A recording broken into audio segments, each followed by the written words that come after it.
परम सत का योग। गुरु प्यारी सात संगत जी, राधा स्वामी जी। सात संगत जी, इन दिनों डेरे में भंडारों की पावन लहर चल रही है। हर तरफ प्रेम, भक्ति और सेवा की महक फैली हुई है। बाबा जी ने भी हाल ही में डेरे में सत्संग फरमाया था जी। और उससे पहले सवाल जवाब का कार्यक्रम भी हुआ था, जिसमें संगत ने अपने दिल की बातें रखीं। साथ ही साथ नामदान की पवित्र प्रक्रिया भी चल रही थी।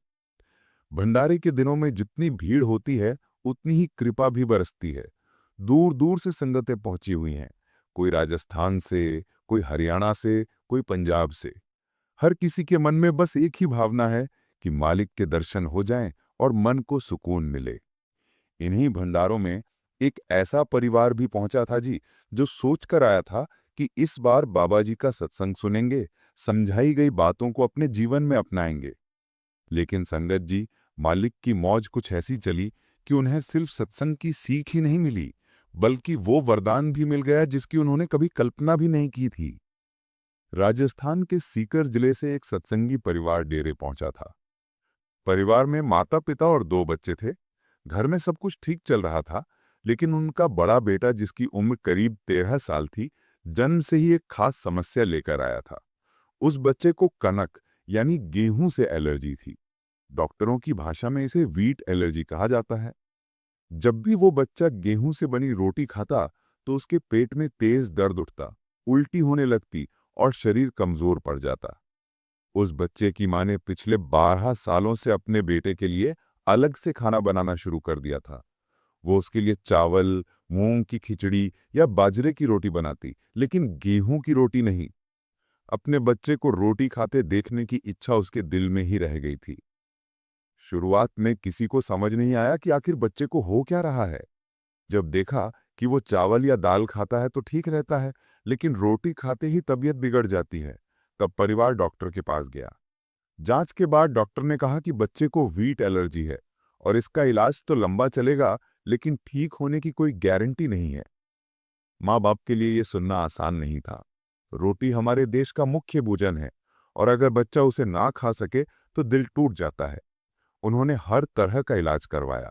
पहले अंग्रेजी दवाइयाँ, फिर आयुर्वेद और फिर होम्योपैथी। हर बार उम्मीद जगी, लेकिन फिर टूट गई। किसी ने कहा कि ये बीमारी पिछले जन्म के कर्मों का परिणाम होती है।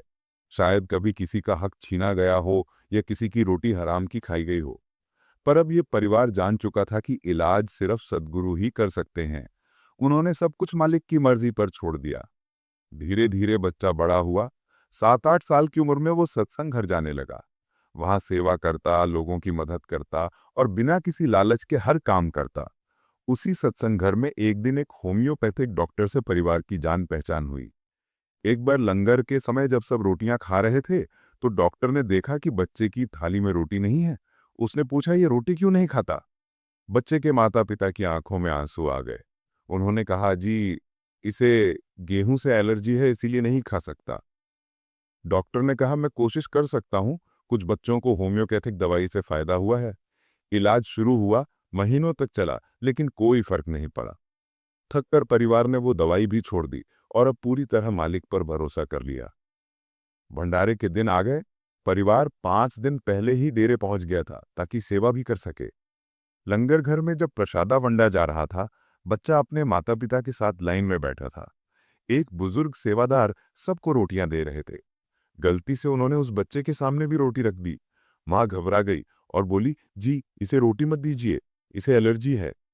बुजुर्ग मुस्कुराए और बोले, बीबी, गुरु घर की रोटी में बहुत शक्ति होती है। अगर ये बच्चे की थाली में आई है तो इसमें मालिक की मौज है। आज इसे रोटी खिला दो। माँ कुछ पल चुप रही। दिल में डर भी था और विश्वास भी। फिर उसने सोचा कि अगर गुरु ने भेजा है तो क्यों डरना। उसने बच्चे को रोटी का छोटा सा टुकड़ा खिलाया। संगत जी, वो क्षण जैसे चमत्कार बन गया। बच्चे ने रोटी खाई और कुछ भी नहीं हुआ। न दर्द, न उल्टी, न तकलीफ।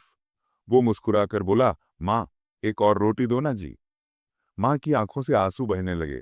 वो उठी और उसी बुजुर्ग को ढूंढने लगी जिसने रोटी दी थी, लेकिन पूरा लंगर घर छानने के बाद भी वो कहीं दिखाई नहीं दिए। आसपास के सेवादारों से पूछा, लेकिन सबने कहा कि ऐसा कोई बुजुर्ग यहाँ सेवा में नहीं है। माँ समझ गई कि वो कौन थे। उसके हाथ जुड़ गए और आंखें नम हो गईं। मन ही मन बोली, सद्गुरु, आपने वो कर दिया जो दुनिया के सारे डॉक्टर ना कर सके। उस दिन के बाद से बच्चे ने फिर कभी एलर्जी की शिकायत नहीं की।